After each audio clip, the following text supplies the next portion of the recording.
Right, okay. Welcome to UK Casuals. Today we are interviewing former Soul Crew member Alan Rawlings. So as I always start, mate, how are you today? I'm good, mate. Thank you. Good.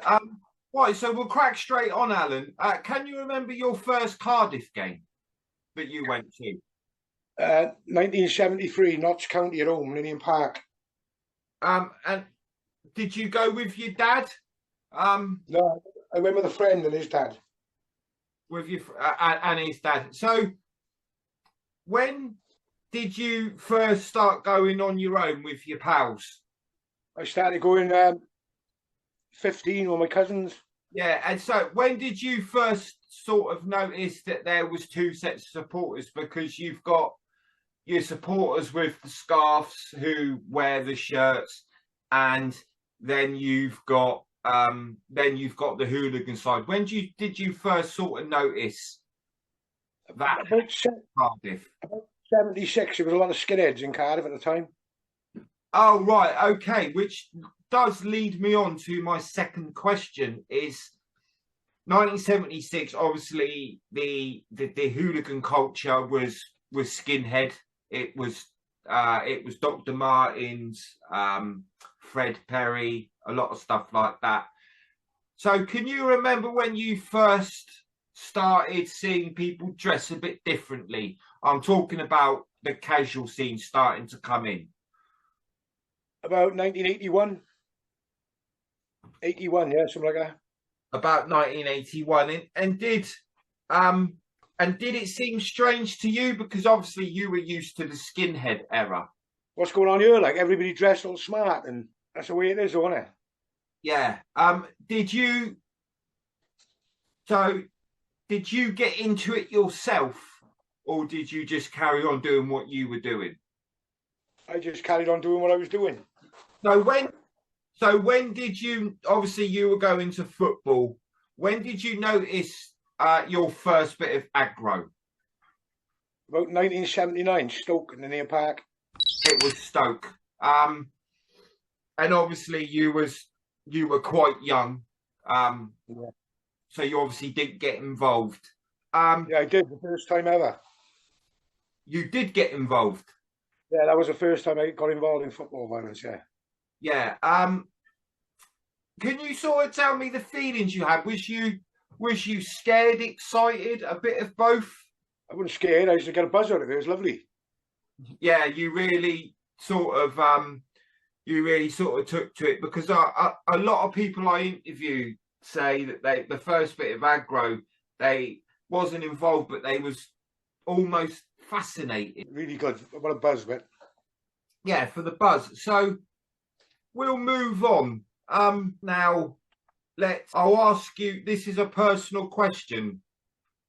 Did you prefer home matches or away days? Away, going away, yeah. And can you say why? Just going with a group of lads, and we all going out to going to some city centre or town centre looking for it. Yeah. Have you got any stories about your best away days? Because you did tell me a story off camera about Burnley. You want me to tell you about Burnley, yeah? Yeah. We went to Burnley in 1988 in a transit van. Cardiff had about 4,000 there. So on the way up, we said, fuck it, let's just go straight into Burnley town centre. So we go straight into Burnley town centre. We parks the van up, and we walks into the town centre, and there's a big boozer and a little alley and a little boozer on the right.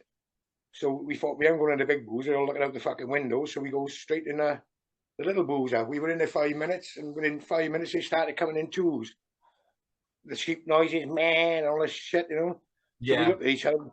We all had a bottle in our hand. We all bought a bottle because we knew what was going to happen. So we got to get out of the pub. So we walked to the pub. As we got out, there was a couple of fists and bottles thrown. Next thing, the other pub empties. 250 and chased us through Burnley town centre with suicide echoing behind us. That's life, you know what I mean? All and how many of there were of you at the time? 12 of us in a van. And you had 250 odd chasing you. Chasing us through Burnley town centre. Shouting suicide squad. Yeah. to that, have you got any other more stories about any away days that just come to mind? Northampton away in the playoffs years ago. 1990 maybe. Yeah, tell me a bit more about that, because you don't hear a lot about Northampton, to be fair. Yeah, well, it was a shock. We goes to Northampton and in a van. We parks up, goes in the game, and I think Cardiff are losing 2-0 on aggregate. We already played them in Cardiff, I think.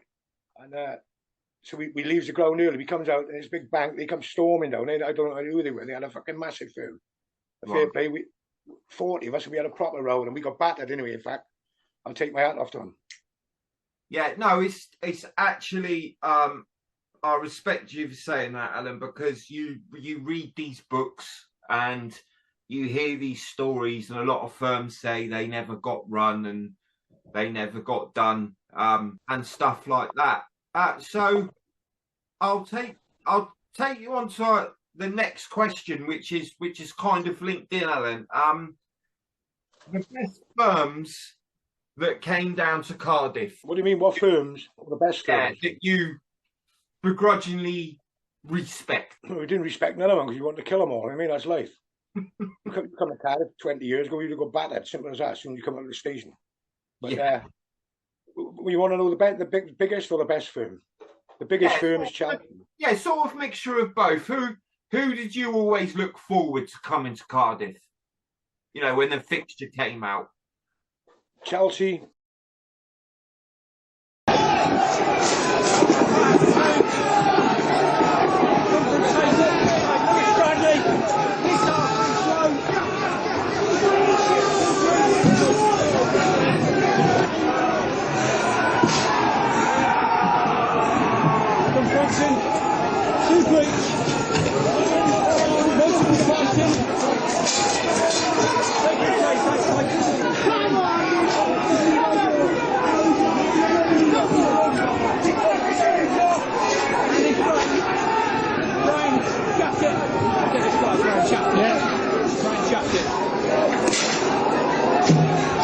Pompey.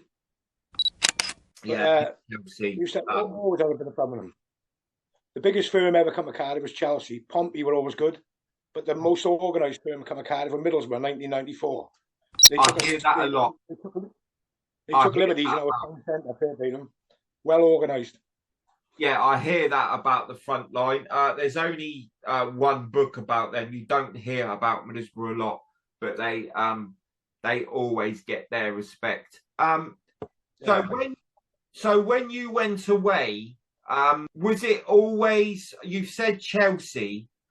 Did you used to meet firms on the train, or was you always in a transit van? Well, we used to go in transits, and then early 80s we started going as on the train as a firm, like 40, 50 of us everywhere.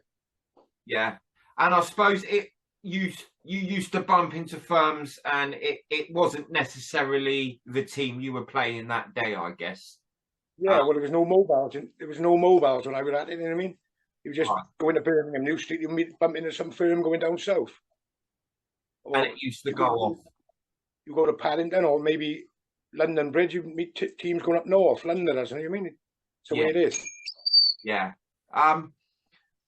So we'll talk a little bit more about the firms. Who did you come a cropper against?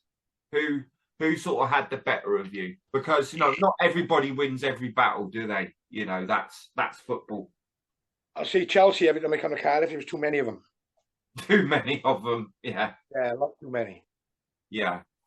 We weren't organised enough to tackle them, but we give them a run for their money in 1988. Right. Okay. Yeah.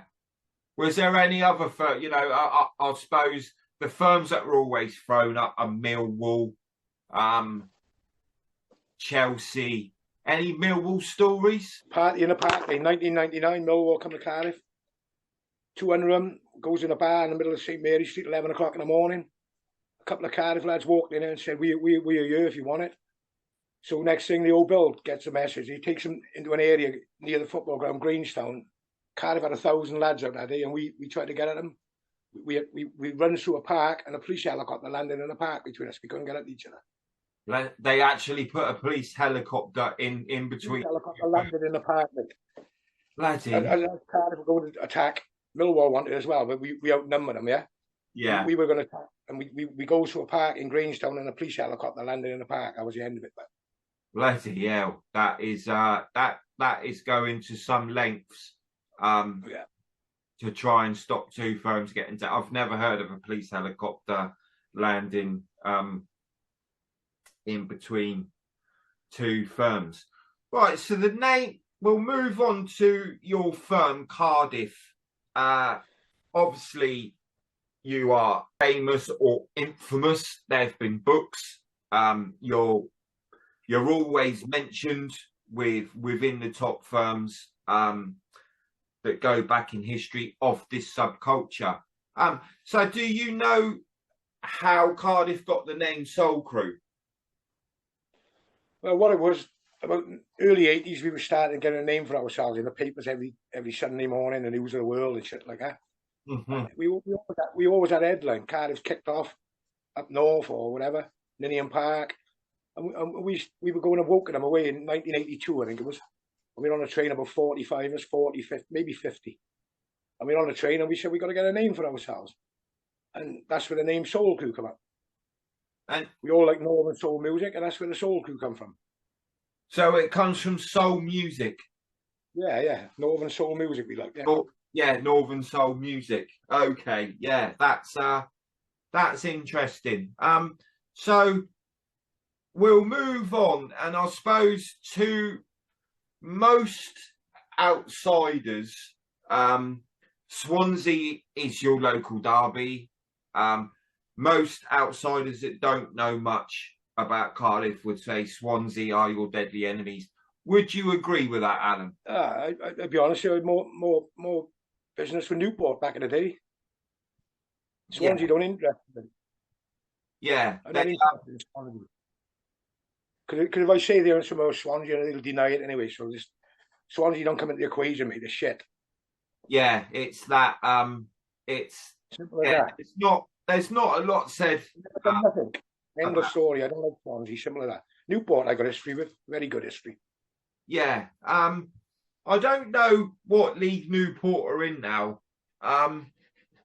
So you would begrudgingly respect Newport more than Swansea. Yeah. Because obviously Newport turned up where you Newport have been to Cardiff and turned up. Swansea never turned up. Yeah, they may have said they have, but you say what they want. I don't want to talk about Swansea. No, fair enough. That's absolutely fair enough, Alan. Okay, so do you still go to football, mate? Yeah, know it again. Yeah. So what do you think about modern football? Load of shit now, mate, these days. Yeah. There's no interest in nothing. How's it? Football's a load of shit these days, mate. Yeah, you were going back in the 70s. How would you say it's changed? And it's, in my opinion, it's changed for the worse. It was a working class. It was a working class game. It's been stolen from us. Yeah, it's gone. How would you say it's different? Is the atmosphere crap nowadays? The new ground is shit. I'm not interested in new ground. It's no good. If I go, I'll go away. If I go to Cardiff, I might go 1-2 games a year. I'm not interested. Right. I'll be honest. It's not right. I mean, what's going on there? There's no atmosphere. There's nothing. Nothing. Yeah. And how do you feel about VAR and all that? How do you feel about VAR? VAR. VAR. This new offside and. I'll be honest with VAR. In the Premier League, when Cardiff in the Premier League 4 years ago, Chelsea at home, if they had VAR that year, we'd have stayed in the Premier League. End off. Yeah. No, I understand that. I think it's a bit of a shame the way modern football has gone. It's all about money, isn't it? It's all about money, mate. Yeah. Cheerleaders at half time. It's it's not our culture. So you said that you only go to away games because the atmosphere is not the same at Cardiff. So do you go to certain away games or just when you feel like it? I'm getting old now, so I pick my games, you know what I mean? Yeah, which games do you pick? The big ones, isn't it? Which are? Bristol City, London, maybe QPR. Yeah. You've I've been all 4 times, so it's all a waste of space these days, I mean. Yeah, you must. I mean, Bristol is quite. It's on the border, isn't it? Of Wales. You must have had some good offs with them in the days. Yeah, yeah. Yeah, can you tell me a little bit more about those days? Well, the only team I rate in Bristol is Rovers, mate. They've come to Cardiff and they've looked for it. City, nothing. You don't They got a result. They got a result about 6 years ago. Said they come to Cardiff and took over the place, but they never come here 20 years ago. Rovers always come here. Yeah, but you don't rate City at all. Oh. It's always Rovers that turn up. I take my hat off. Rovers are all right. City, waste of space, mate. Waste of space, mate. Yeah. Okay. Right. So that's probably all for today, Alan. I'd like to thank you for taking part. We can always do a part 2 about future stories if you'd like to. So we'll end it there. So that has been Alan Rawlings, former Cardiff Soul Crew member, and there'll be more videos coming from UK Casual soon.